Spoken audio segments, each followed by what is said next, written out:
The following program may contain strong language and mature content. Viewer discretion is advised.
Hold on. Ah! Let the beat drop. Y'all, I was not letting the beat drop because we cannot get copyrighted. It is We got 30 seconds before we do that. Look, I don't want to get no copyright because we don't got no time for that. Okay, good morning, good afternoon, or good night, because you can be watching this at any time of the day. It is your fave duo from out here, Ryan Z from Helping Him and Dwayne from the Networks program, y'all. How we doing? Okay, period. First off, we want to thank Pyro Media for, always producing us so beautifully. APLA for giving us the jobs we have, and CDC for always bringing the money hunty. Okay?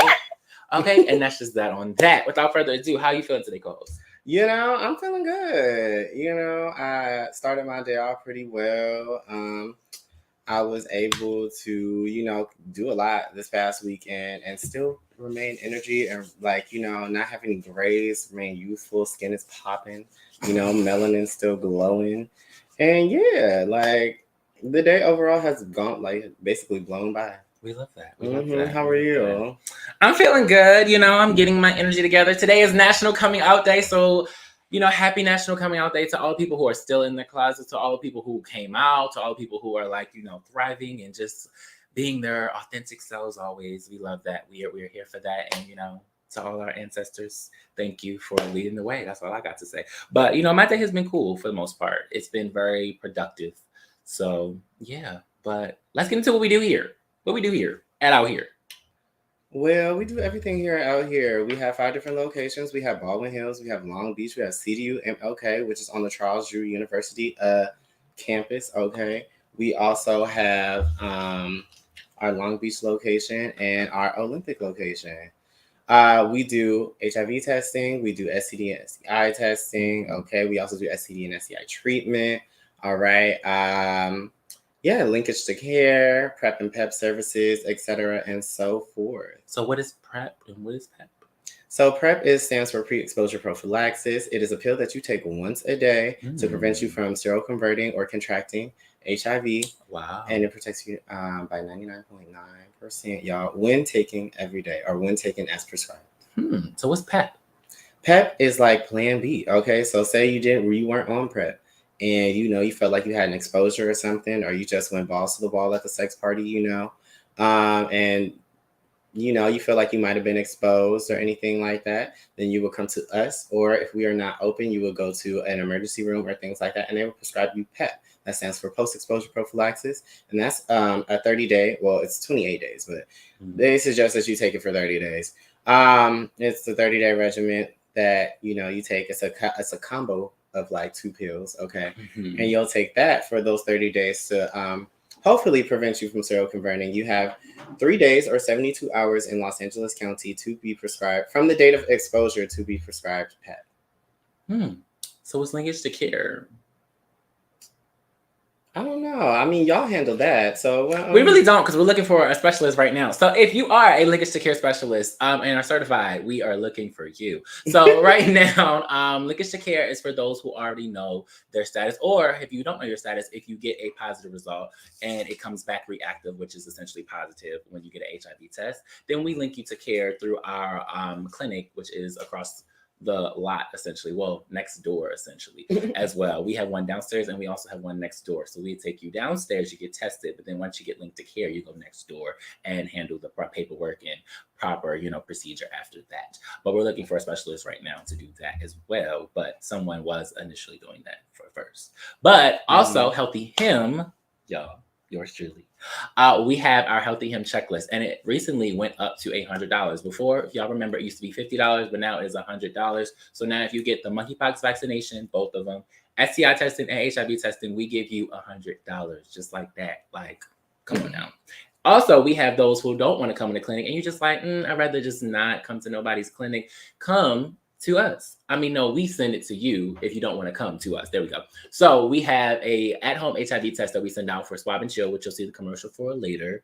And it's for those who want to, just know the status of their, HIV status in the comfort of their own home. So you would essentially swab your mouth. It's just a swab. It's not a prick or anything. And you get a bunch of goodies inside. And then you tell us, the result, and we will send you incentive accordingly. And that's pretty much that on that. Now let's get into our groups. Oh, yes. What's happening today? Oh, you heard the Jamaican a little bit. It came out just a little bit. Okay, give him very much Galleria. I cannot.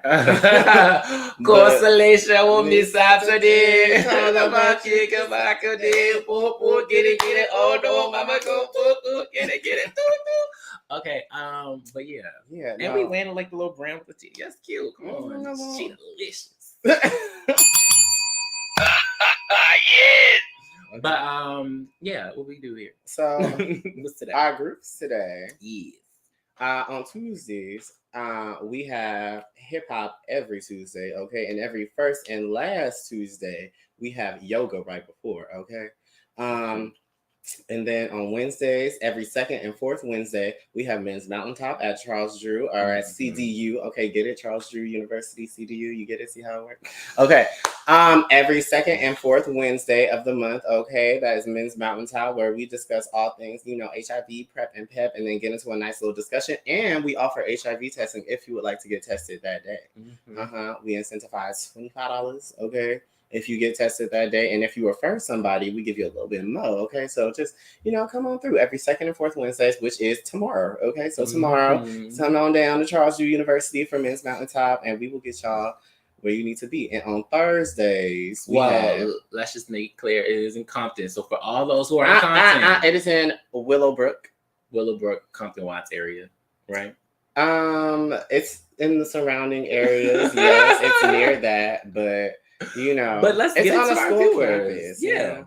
But I don't think that's a bad thing. I think it's the fact that we want to make sure that people who are Compton, like, oh, that's near me. Like, yeah, go. Or if you want to go. So yeah, but on Thursday, we had BQT, Black Queer Talks by yours truly, okay? So we talk about everything between love, sex, and relationships. It's for all Black queer men above the age of 18 and older. We haven't had anybody really 18 to 20 really there. But they are welcome as well. And we talk about love, sex, relationships, and those things in between. Every first Thursday, we have a Black queer therapist come in and talk to us and give us a little therapy. He did miss last week because it was his birthday. Shout out to Marty. I do love me some Martin, okay? But he will be here tomorrow, Thursday in 2 days. Martinez, yes. But Marty. But yes, this Thursday, he will be here. It's from 7 to 9 every Thursday in Baldwin Hills, 3741. Yeah. I ain't said the address in a long time. 3741 South La Brea Avenue. Okay. Yeah. Okay. Here in Baldwin Hills and out here, powered by APLA Health. Okay. Is there anything else? I don't think anything happens on Fridays. So. Any other announcements? Oh, AIDS Walk. AIDS Walk is coming up. Yeah, that is this Sunday. This upcoming Sunday is AIDS Walk. So this is our last time you will see us talk about it, because after this is like, it's done. But yes, AIDS Walk is October 16th. So if you want to come walk with us for a good cause and raise awareness for HIV and AIDS, we will be out there at 9 a.m. in West Hollywood walking the streets for AIDS Walk, okay? And you will see us probably not really clothed, and that's okay. But yeah, we'll be out there. We'll be out here, okay? You get it? You get it? Out there for we AIDS will. Walk. We will be. Without further ado, let's get into the main topic. Let's bring in our guest. Yes. Yes. Kelvin Unique today as our guest for It Gets Better Over Time ? Okay. Hello, Calvin. How are you? I'm good, y'all. How are y'all? We're good. We're good. I'm trying to really. I have a hard time pronouncing your name because I'm from Baltimore. So when I I know. see I get it. You're from Baltimore. Baltimore. exactly. First off, where are you from? I'm originally from Indiana, but all my family is from the East Coast. They all from Jersey, and then my dad's side, she's from Memphis, and she named my father Kelvin, and Mm, still calls me Calvin. So it's okay. okay. Okay. So It's okay.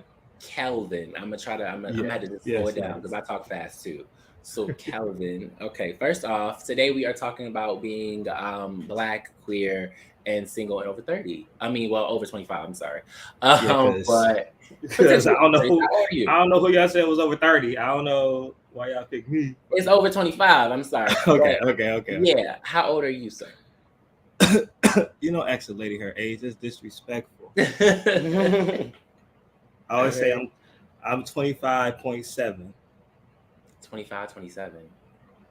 25.7. I'm just Oh, I'm 25. 33. I'm 33. Okay, I'm about to say, huh? Okay, Child. got you. I said point 0.7. I was confused. That math was not Okay, mathing.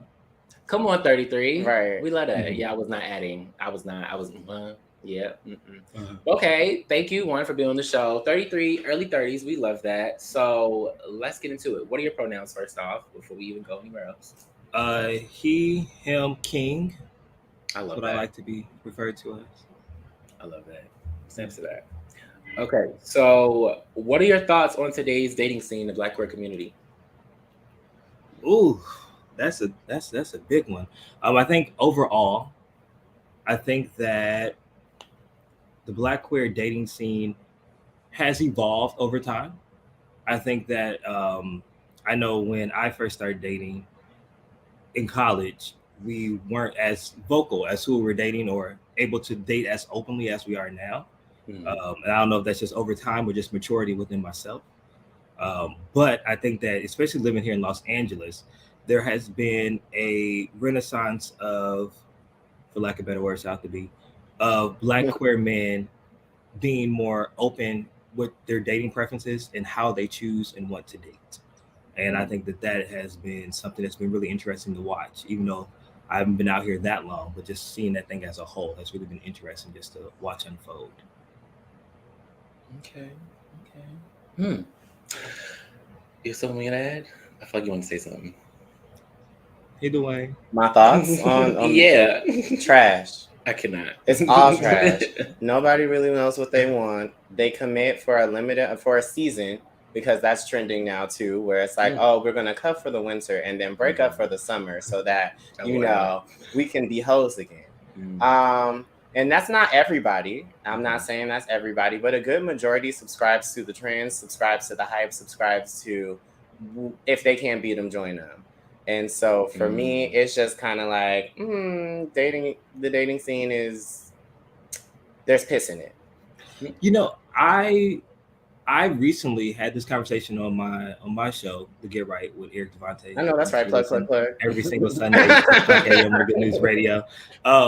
And I was talking about how I did not understand the concept of dating casually until I moved out here. And I don't know if that's like a West Coast thing or if it's like a Midwestern thing in me that when we date with intention to like get married or to be in there for the long run. And I've learned that out here, a lot of people date casually, just dating for the moment or dating to just have those experiences. And I'm learning how to take the expectation off of dating, which has made me a lot less bitter when it comes to breakups or when things just don't seem to work out. That's fair. Do you all date casually, or say it again? I'm sorry. are you all casual daters, or do you date with the intention to actually be together? I feel like I date with intention for the sole purpose that like I don't have time to waste my time. So I need to know like where something is going. And I feel like you wasting your time, and wasting your money, you might as well have intention with someone. That's just how I feel personally. I categorize dating, so I don't necessarily. I'm very much similar to like Ryan said. I don't have time to waste my time, so I date with the intention to marry. Okay. However, I'm not one to quickly jump into anything. So while I am in that dating phase, I am dating technically, I guess you would say casually, because I'm not just going to be like, oh, I'm dating this one person, I'm going to see where it goes. It's like, no, like I'm dating you, I'm feeling this out, this is cute. And like, if somebody else comes along, or if I find somebody intriguing, then I'll date that person as well. And, may the odds ever be in your favor.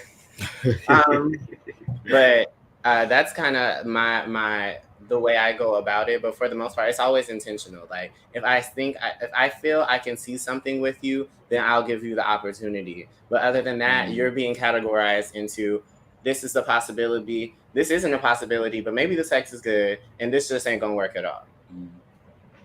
Yeah, I can agree with that. I've learned that I like to go on dates. I'm a dater. I like to go out. I like to go bowling. I like to go to the movies. I like to have shared experiences in company with people. So what I'm learning is that with dating casually, I can have these same shared experience with different people, and the experience may be a little bit different. So I don't know if I'm being toxic for thinking like that, because in my mind, I know I'm gonna get married. I want to be married. I want to have kids. I want the happy family. I want to be in the generic photos that they get when you buy your picture frames. I want that. I want that type of life, and I want that love. But I also know that out here, it's kind of like it's a give and take. I feel like vibing just a little bit more is what people are doing more so than anything else.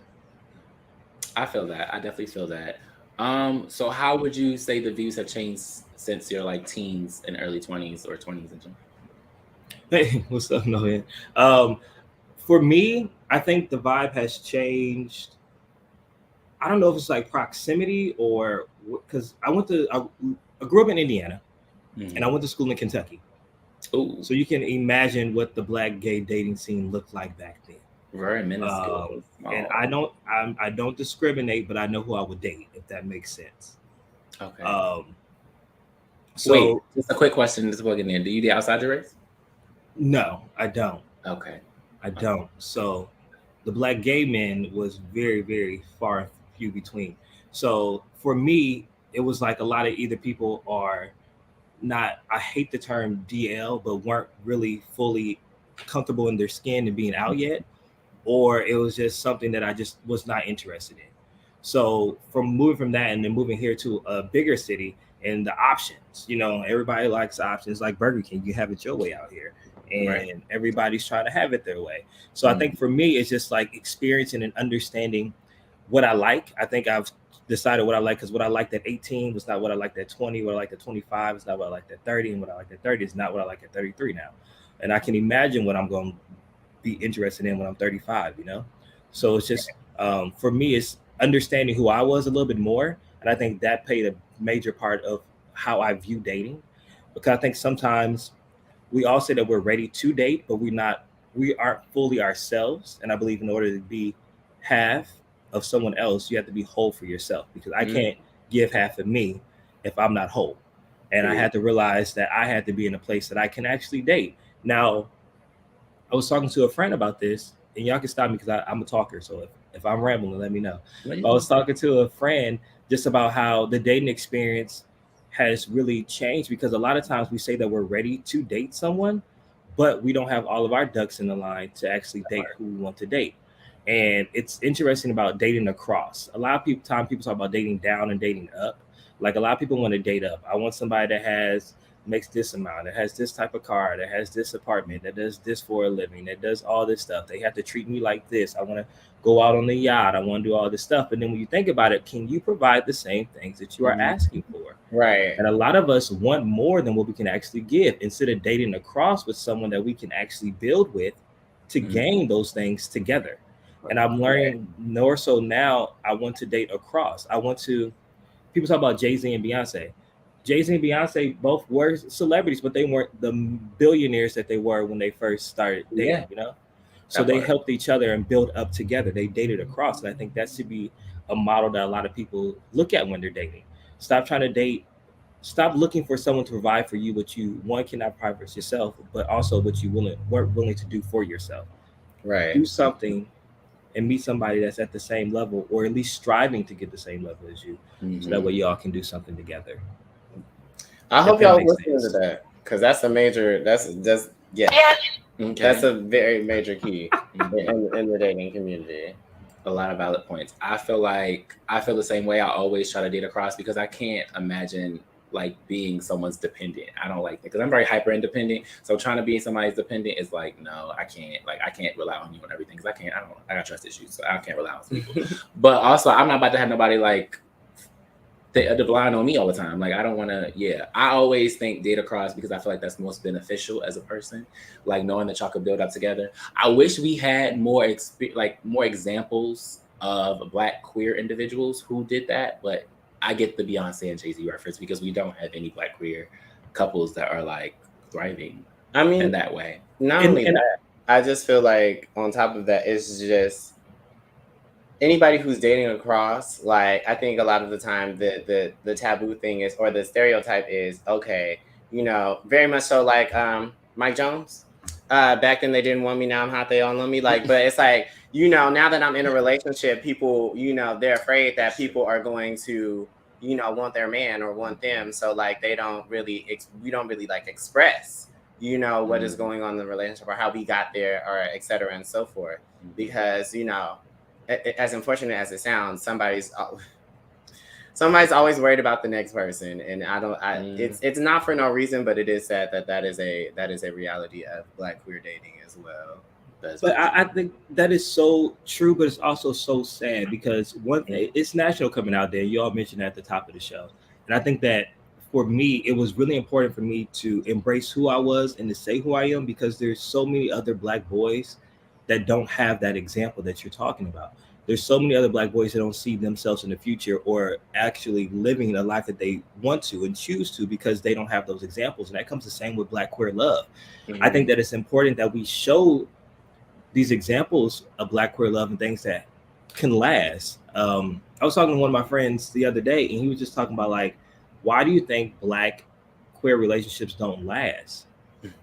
And I think I boiled it down to is because we've never had an example to look up to, like not just Black queer love, but a lot of us come from single parent homes. So we didn't really learn what a couple looked like inside our own homes. We didn't know what mom and dad's relationship looked like. We don't even know what it's like to love another man because we have not had that example at all. So I think that that's why I think representation matters. We have to have someone to look up to. So I salute all those Black queer couples. I'm so gay, and I'm such a hopeless romantic. I follow like all the Black gay wedding pages, like all the Black queer love pages, and I'll be liking it. I'll be saving stuff. I have a whole folder on my phone on my Instagram full of like wedding ideas. It's a mess, but like I think those things are like super important. I think we should push those images to the forefront because I would say I work in media, so there's always two types of people that I would say like especially when it comes to Black queer men that we only get, and that's the super down low man that's cheating on his wife or is doing things behind his back, or we have the super flamboyant caricature of what a Black gay man is. And we don't have a lot of examples of real life people like we are, like people that live, breathe, think, eat, do everyday things. And I think that's why it's important for representation, for us to be living, because you know a lot of our trans brothers and sisters are not living. So I think it's important that we are being that representation and showing that Black queer love and normalizing it. I feel that completely. Okay, so how do you decipher what is real and fake when dating? And are you ever considered to be like a daddy figure when talking to someone younger, or a sugar daddy? I would like to be a zaddy. I don't want to be nobody's daddy. No, that's right. Me too. I used to have a rule that I would not date anyone younger than my younger brother because my younger brother just turned 30. And I always thought like, okay, because even though we're only 3 years apart, that 3 years is a big difference. Like when y'all grow up in the same house, you're like, that's like my brother's homies. Like they could have played ball together. Like that's kind of weird to me, you know, like the little annoying people running around the house. So I set that rule up because I just felt like it was weird. But as I'm getting older, I have lowered it just a little bit. I think more so it's about maturity level. That part. But also, like I said, I want to date across. I've had homosexuals that have lived with me before, and they have been older or younger. You said So homosexuals? yes, hobo or homeless sexuals, as we like to call Oh, those people. child, yes, get into it, because People who don't have their own and want to just try to latch on to what you have in the name of love, quote unquote. And that's been older or younger. So I think that for me, it's just deciphering what's really real is asking those real questions, having real conversations, like outside of sex, because sex is a blind side.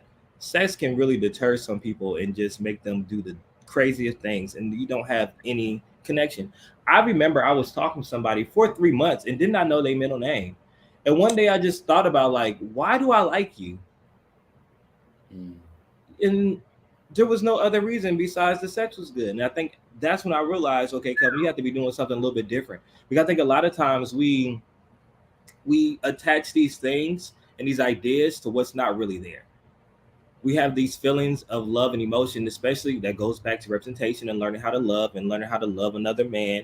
And we feel like just because we have some type of connection, that this one is the one. That we feel a little spark. So now I need to attach onto this because I don't know when my next spark like this is going to come. But in actuality, we don't even know nothing about that man.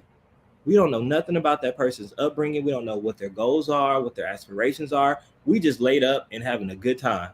And I think that for me, I had to step back and say, okay, let me slow down on this. Because my friends call me a nun and a monk at times because I'll go on these sabbaticals. I won't touch nobody. I don't want nobody in my face. I'll just be over here by myself until I really just know I can trust somebody outside the physical. So I think that's how I decipher what's real and fake. Like, what's there outside of take your clothes off? Like, when we're clothed, when we're outside, when we're having our intimate moments of conversation, what am I connecting with? And if you can't talk to me anything besides sexual or the celebrity entertainment news that's going on, I can care less about Kanye and what he's doing. But let's talk about what we're doing. Like, how are we connecting? What is your mental? Are we talking about ideas or are we talking about people? Right. So yeah, I love that. And I feel that. And the funny thing is, when a person like gets in their 30s, even close to mid 30s, you'll automatically seem like an elder of the gay community. All of a sudden, it's like that's not even that older. And I hate when they meet people who are like in their mid to late 20s and they're like, "You're a baby." Like, do you do that? No, I don't think once again, it's maturity level. I think that I know some 37, 40-year-olds that ain't got their life together at all, that are struggling mentally, financially, all over, you know? And I also know there are some younger guys out here that seem to have it together, that are on a path to success, that know who they are, that are happy with who they are, and can provide for themselves. So I don't do the whole baby thing because there's some younger people to me that's living way better than me. So very true. Come on. But we're gonna cut to commercial really quick, Kelvin. Yes. But when we come right back, we're definitely gonna have some more invigorating and stimulating conversation because you dropping some gems for the people today.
Are you in need of a quick and easy way to know your HIV status?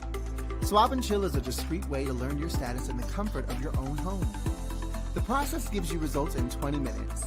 Swab the upper gums, swab the lower gums, and voila! Simply follow the colorful step-by-step instructions located inside the kit. Or call APLA and we can assist you virtually. In addition, all kits include condoms and lube for that penetrative fun. For our trans clients, we have Swab and Chill Plus, a customizable kit for trans-specific needs. And we haven't forgotten about COVID either. All kits include personal protection gear, like face masks, comfortable yet stylish. A personal touch tool for dealing with those germ-infested handles and ATM keypads. Wet wipes for those little messes that need cleaning up. Also, keep that summer body protected with Swab and Chill sunscreen. And don't forget about our fanny packs for those quick trips to the store. All this can be yours.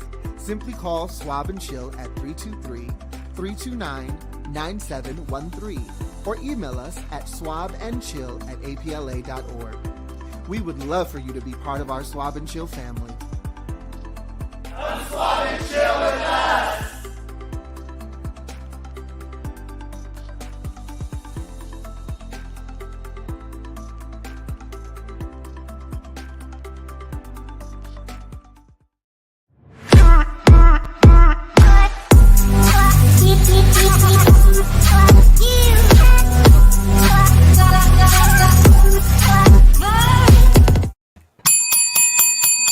And we are back. We have our guest, Kelvin Unique. Okay.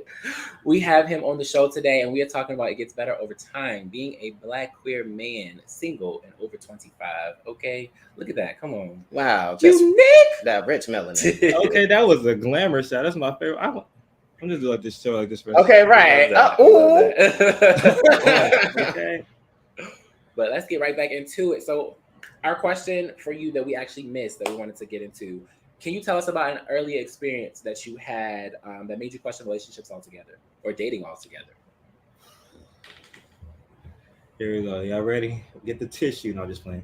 I think a relationship my first serious relationship with a man was in college, my freshman year. And we ended up dating for 3 years, but we were so young that I don't think we understood what dating was. And also he was like a serial cheater. So not only were we trying to figure out each other and also figuring out our own lives, because college freshmen, 18, 19, you don't know yourself really. So trying to figure out ourselves and also in that relationship, but then also not understanding how to talk in love and how to speak with kind words to each other. So the relationship became verbally abusive towards each other and then eventually physically abusive. And for that to be my first relationship, it really, it could have really scarred me into wanting something serious again, questioning if I was lovable, questioning if I was worthy of a love that I thought I had. And it really made me sit back and think about what my worth was outside of someone else's. Like, how do I see myself? How do I show up for myself? How am I presented in this world as Kelvin? And how do I love Kelvin before I allow someone else to love me? But while I was in it, I didn't think I was worthy of any of that, You think like, okay, this is the person that chose me and I chose them and no one else wants me. So here we are. We'll stay here. We'll figure this thing out, Or since this is my first experience, I'll try everything in my power to make this thing work instead of understanding that there's more power in walking away than there's power in staying in the situation.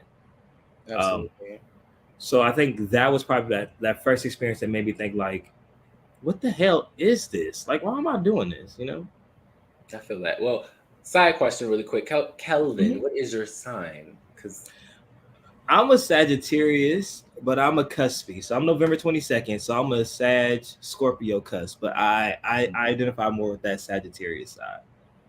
Okay, so your birthday is, I'm assuming You said November 22nd. November 22nd. Okay, Yeah, 11/22. Okay. Yes. Gotcha. Okay. Cool. Why would they tell you about me? Nothing. I was just asking. Oh, that's Sag. That's a Sag. So I just wanted wanted to know to get more insight because I would say we're inquisitive. Sagittarius ask lots of questions. If they want to. Yeah. If they care enough. Yeah. If we care enough, we do. That part. So, So what age group would you say has given you the best experience while dating, and why? choose wisely. I know I'm like, ugh. Let him Are you talking about like as far as like dating older or younger or like my age?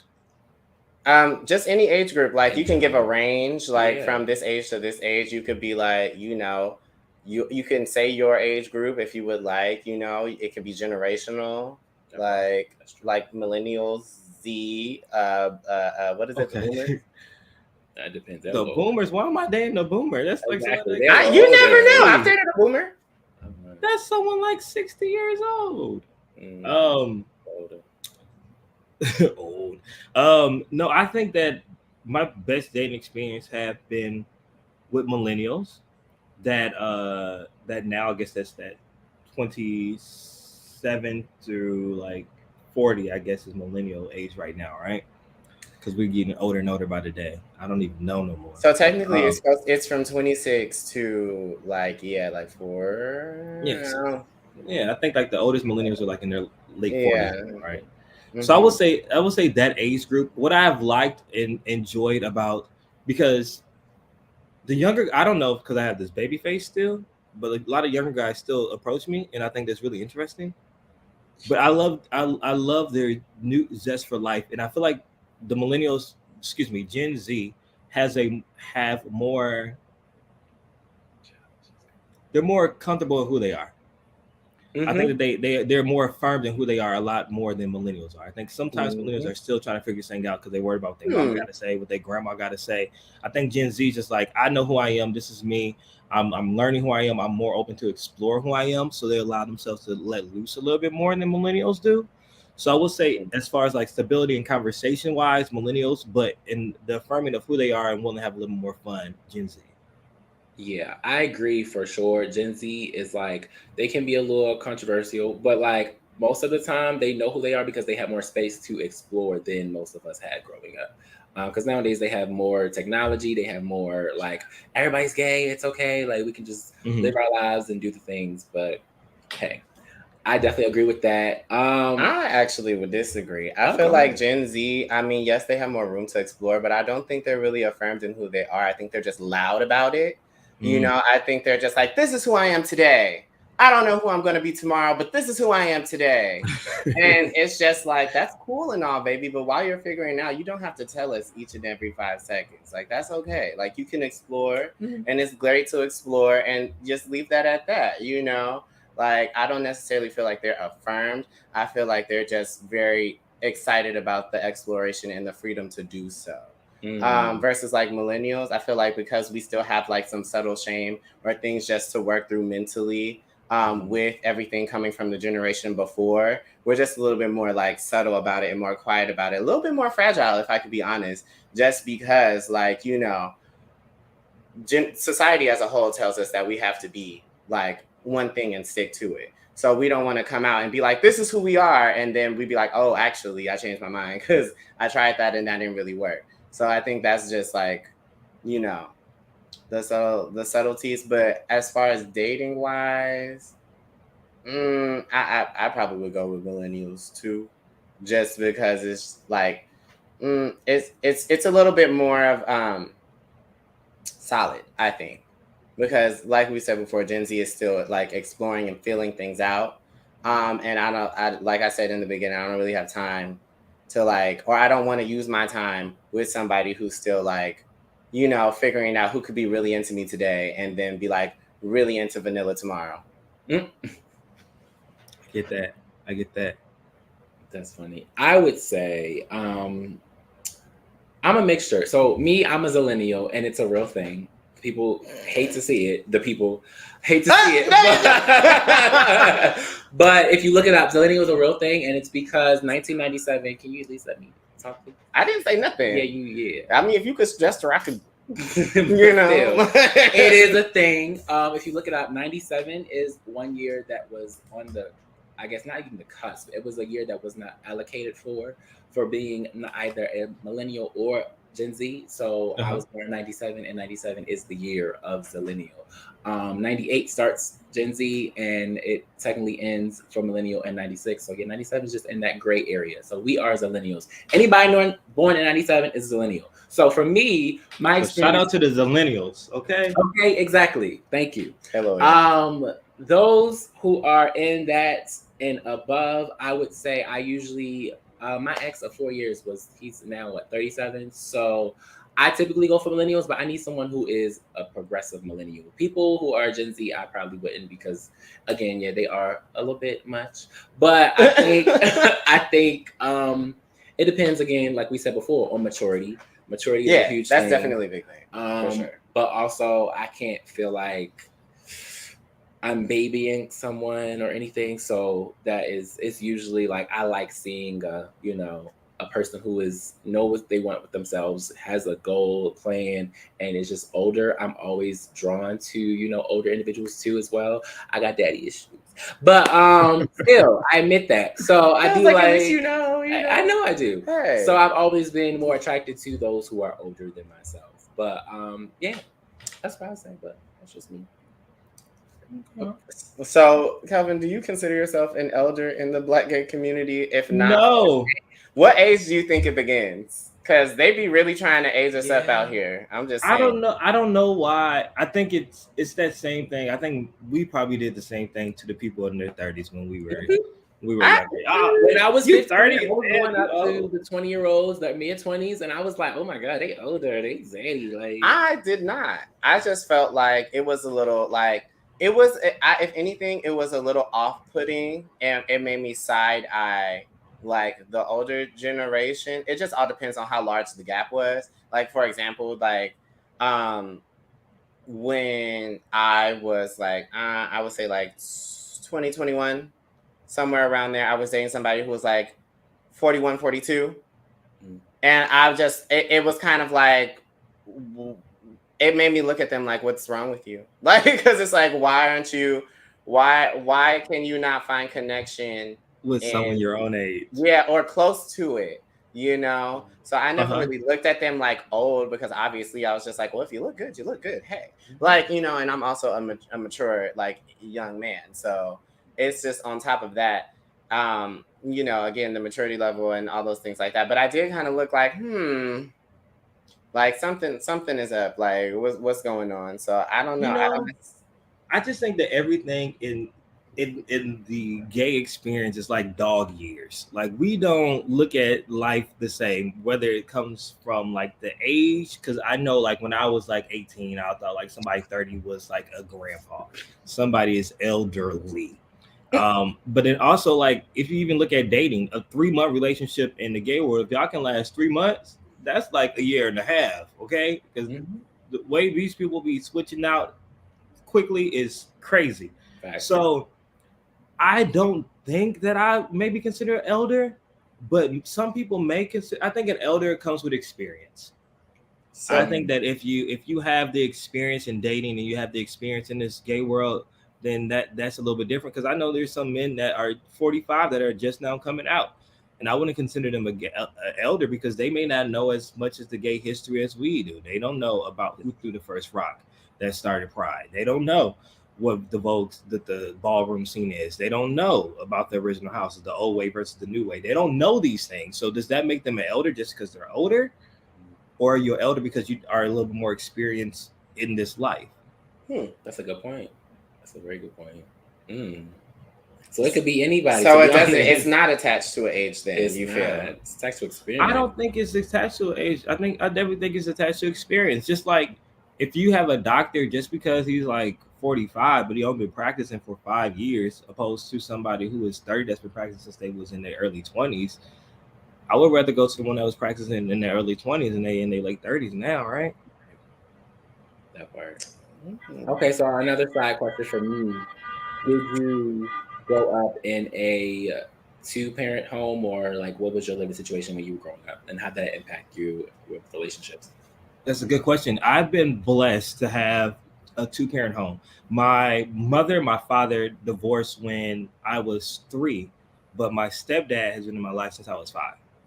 So I was blessed to grow up seeing a relationship, and I think that it has changed. That has changed my view on relationships, because to see somebody, a couple together for almost 30 years is like you've seen the trials, you've seen them upset each other, you see how they make up, you see how they love each other, how they speak to each other, and that sets your expectations a little bit differently.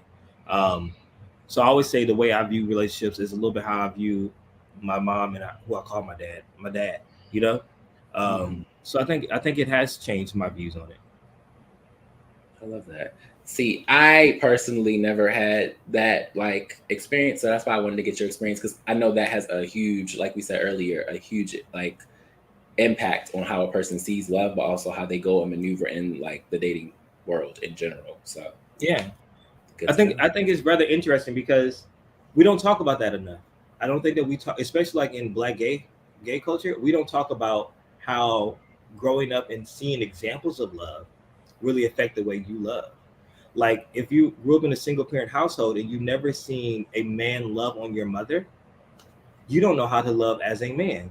You only know what your mom has given the example of. And although I hate the heteronormatives of the whole thing and all this other roles and stuff that people put on things, I think that it's important to see how a man is supposed to love someone, whether it be a woman or a man, because we need that example. I'm still chivalrous. I will buy you flowers. I'll pull out your chair. I'll open up the door. I'll do things like that because I've seen those examples. And a lot of us don't get to see that up close, you know? Yeah. And that's something I was going to ask you too. I was like, okay, so do you feel that, seeing your mom and your stepdad, be together for almost 30 years, how do you feel like that is in contrast to like, a man loving another man? Like, how do you blend those two together? I think that love is love. I think love expressions are love expressions. Saying I love you, I miss you, saying I care for you, a hug, a kiss, an embrace, a small gift, a words of affirmation, small kind things. I wash the dishes. I seen you cook, I'm gonna wash. Hey, I seen the load was over there and I knew you had a long day, I'm gonna throw that load in the washer for you. Those things show no gender norms. Those things have nothing to do with sexuality. That's just regular love and how you show somebody that you care. And I think that watching those things have shaped me, and I think that gave me an example of how to love in general. Now, how to love a man, I think that really came from my mother, seeing how she took care of my dad. Because we have a little bit of ego, whether we like to admit it or not. All men have a little bit of ego, and I think it was her showing me how to not massage an ego, but to let a man know that he was important. I remember my mom, my youngest brother is married. I was talking to my sister-in-law, and she was just talking about the best advice that my mom had gave her. And she was like, the best advice that your mom gave me about marrying your brother was to let him feel like he's important. Because she said, I'm an independent woman. She was asking, how do I let him feel like he's important? She said, let him do things like open up the door. Let him do things like take out the trash. Let him do the small things to make him feel like he is still important in your life. And I think that goes both ways. When you're loving on a man, you have to do small things to let him know that he is still important in your life. You got to let him be a man at times. Let him take the lead. Let your ego down a little bit. Let him pick the restaurant.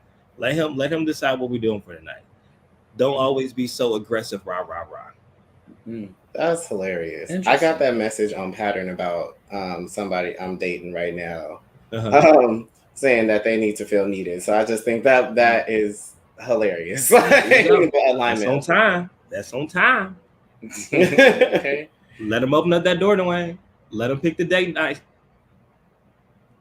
I think I have a good balance, but I could do more. I could release a little bit more. Well, given that this is a intersectionality episode, you are a Black queer man. How do you identify? You said gay, correct? Yeah, I'm gay. Okay, so Black gay Black gay man over the age of 25. What identity do you feel like? What identity do you feel like affects you the most when looking to date? Oh, wow. Oh, that's a good question, Ryan. That's a really, really good question. I think that it's all about how you see me first. I think for one, I'm black as, can I cuss on here? I'm black as night. Yeah, you could say that. You could say you have a disclaimer and all that. I'm black as fuck. Okay, I'm dark skinned. So before you even see all of me, you see my blackness. And I think that that's one thing that I think people approach with me first. And then secondly, they approach me as a man. And then thirdly, they approach me as a gay man. So for me, I think that it's understanding my culture, me being one with my culture, me understanding the intersection of how blackness lives in all those things. Blackness lives in black maleness, blackness lives in black queerness, blackness lives in blackness and proximity to blackness. So I think I appear as black first, and then everything else secondary. I love that. So with that, I could tell you are a masculine presenting gay man. Am I right? No, honey, hold on. My wig's over here. I'm just playing. I'm just playing. So I'm gonna say you're a masculine presenting man. With that, do you ever feel like people are intimidated by that, or are you fetishized and wanted more by that, or like what's the balance with that when you experience people approaching you, if they ever approach you? You know what? Honestly, no one ever approached me. I don't know if it's my glasses or if it's just I'm just like, I don't think I have a mean mug. I think I'll be smiling half the time. But I know that unless I think people think I'm nerdy more so than gay. And I think that's what it gives off. It's like, oh, Kelvin's just nerdy. And it's not like, oh no, Kelvin likes niggas. So I think that I think that's how it is at first. But I also think that some people, you said what? I said relatable content. I feel the same way about like when people see me outside of when I'm dressed in my very cunt attire.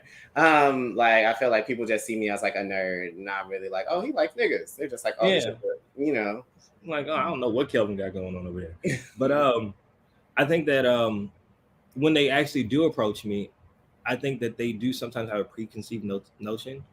One, someone's friend told them what I do and they think that this is who I am, or I'm hanging with someone and they think that I'm like that person because I know this person. So people try to approach me with that. But if they really know me, I'm from Indiana. I'm podunk. I'm country as hell. So it's just like, I don't know. It's interesting. It's been really interesting. Okay. Y'all asked some good questions. I just want to let y'all know that. As a journalist, y'all like we be coming up. We do. As a journalist, y'all asked some good questions. No, we're just seasoned. Okay, been doing this for a little bit. Okay, but we are coming to a conclusion or a ending of our episode. But we have one final question for you. Okay, "Heated" is the best song off of Renaissance. Oh, I thought that was. We can add that. That's a bonus question if you like. Okay. But are you sure? Wait, no. It goes between "Heated" and "Summer Renaissance." Okay. Oh, all right. Okay. I thought he said, "What is the?" No, he said "Heated" is the best song on Renaissance, and I was like, "Wait a minute, are you sure?" And he said it goes between "Heated" and Renaissance, but I still disagree. But yes, me. We know. So we can answer that. What advice would you give a Black queer man over 25 who is in the dating scene right now or trying to maneuver the dating scene? It's a good question. Yes. And I say this out loud in affirmation to myself as well. I say, take your time. I think that we have that internal gay clock that is ticking and thinking like, I don't want to be over a certain age on a dating app. I don't want to be a certain over age at the club trying to find things. I don't want to do all this stuff. I don't want to do that. And we put so much pressure on ourselves to be in something that may not be what we need to be in. And I think that we should take our time to love openly and love honestly and be able to decipher what is real, what is fake, and what is genuine and what is a facade. And be kind to yourself. Be kind and gentle to yourself as you're learning to love, because you may be learning to love just as much as that next man is. So be gentle with yourself and be gentle with him. That would be my advice. I love that. Thank you. That was good. We always end with advice, and that was great advice. Mm-hmm. But now let's get into this question. So you say he in summer renaissance. What do you say, co-host? I was gonna hand it off to you really quick, so you could do that, and then the advice piece, because I'm long-winded. I can't answer that because I'm not over 25. So. Oh, you are 25. Oh shit. Yeah. Okay, well. Yeah, I would say cozy, hands down, is Mm-hmm. number one, and that's all that matters. Honestly, my initial favorite song was the Cliche Alien Superstar. But now that I have like ventured and really like listened to the whole thing and everything, honestly, it might still sound cliche, but for me, it's still between it's between three. I can't really choose one. It's between That Girl, Cozy, and Church Girl. And all of these are because all of these are like affirmations. Into all of these are affirmations to allow people to like be who they are. That's true. And I love that. I love that message because I try to spread that message across the board because I wouldn't say it took me a long time to be myself, but when I did get here, I got two things. I either got people being inspired by me, or I got people intimidated by me. And either way it goes, I feel like across the board, both of those, the thing that they have in common is they're not embracing themselves fully yet. Mm-hmm. So I love that those three songs, for the most part, are saying like, do what you want to do. Drop it like a thotty if you want to drop it like a thotty, You're that girl, like, walking them clothes, they look so good because they in that hoe. Like, all of it. It should just be, you should have that mindset walking through life. You should be like, yes, like it's me. It's not the clothes, it's me. Like, it's not, what was on the teleprompter, it's how I said it. It's I feel like that should be the energy, not just with everybody in the world, but specifically with Black women, because we have so much like trauma and stigma on top of like, everything else that comes with what we're supposed to be by society. As far as advice, like, damn, I don't know. Like I said this before, but yeah, definitely take your time. And definitely take your time. I just had to do a time check real quick. Take your time and really, just feel it out. Don't be afraid to commit, because I feel like committing is a part of learning, like, what you're committing to, and also seeing how people are, because once you commit, you really do get to see a whole nother side as well. And so like, don't be afraid to commit, but also don't be afraid to leave.